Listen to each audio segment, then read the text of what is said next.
Let's get to our top story then at 7:10. A poultry farmer from Ditchling says she's having to expose her hens to the risk of bird flu in order to keep her free-range status. I have grave concerns about letting my hens out. I am worried sick. If we were to, contract avian flu, it would finish our business, our livelihood.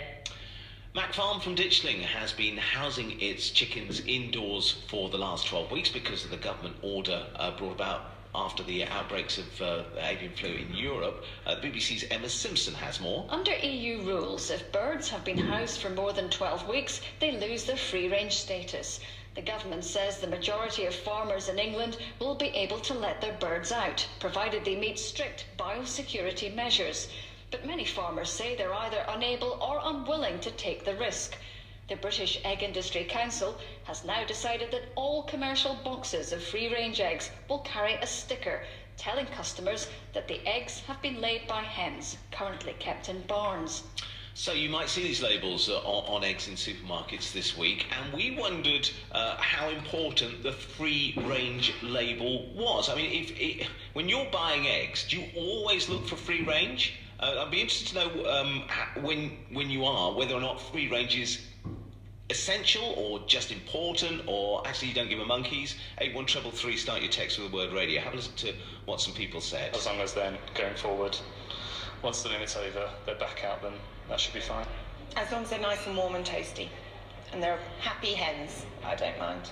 I would prefer the hens outside, but an egg's an egg.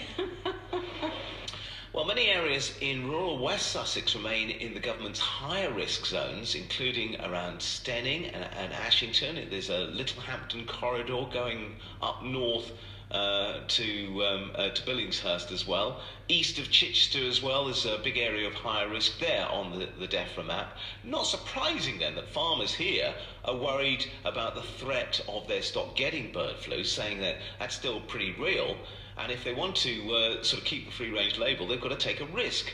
And that is the predicament my next guest finds herself in. Susie Mack from Mack Farm on the line now. Hello, Susie. Morning, how are you? I'm good, thank you. Did you turn out your chickens then yesterday?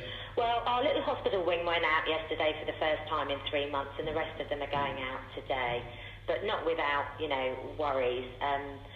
It's just really disappointing that the EU just couldn't extend the order just for a few more weeks while the risk dissipates. It's just, they just couldn't take the decision. So now we have this massively confusing situation where labels are going on boxes, people are confused by the labels, what it means, and some of us are having to take the decision to let birds out, some of us aren't. I mean, the big packers who pack mainly for the supermarkets, they're, asking that all their producers keep the birds inside because the labels have got to go on the boxes regardless, so you're safer to keep your birds in. But for the likes of us who do produce for smaller packers and, shops and stuff like that, it's not an option. So why is it not an option? Because surely people would understand, Susie, if you kept your hens inside because you're so worried. I don't know. I mean, you must have thought about it. Well, no, we have. We've given it a lot of thought, but a lot of our smaller packers have taken that decision to let their birds out, and in turn, we have to let our birds out because we supply them. So they take the decision, and their decision is that they don't want to let their customers down, so they're letting their birds out.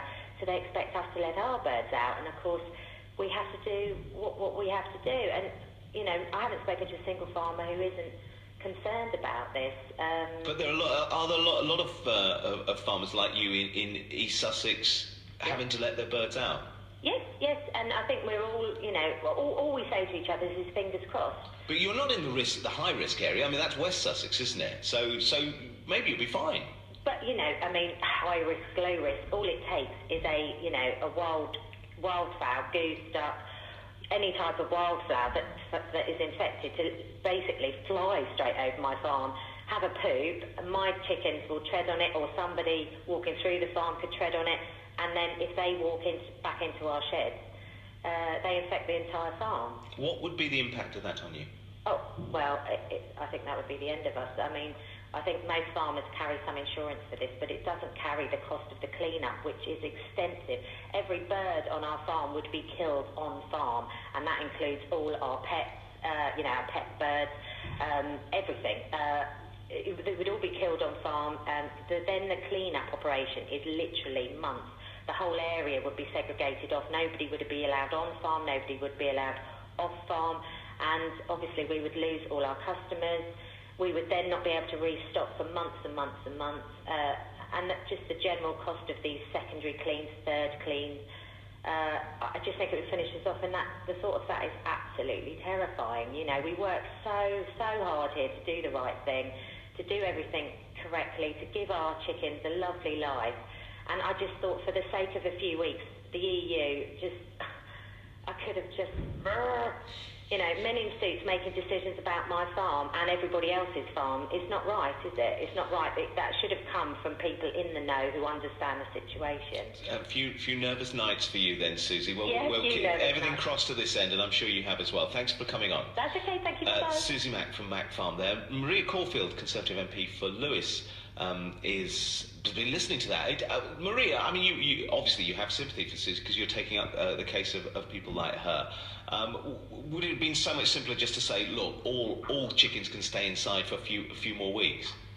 Yeah, no, absolutely, and I, deeply regret that, as Susie said, the EU made that decision that the 12 weeks was the limit, and after that, producers would lose their free-range status, because the impact is huge. And while I've been to Susie's farm, it's an amazing farm, and the chickens are very happy there. But although she's not in a high-risk area, she's very close to several high-risk areas, and it only takes, as she says, one bird to fly over that farm, and she could lose her whole business.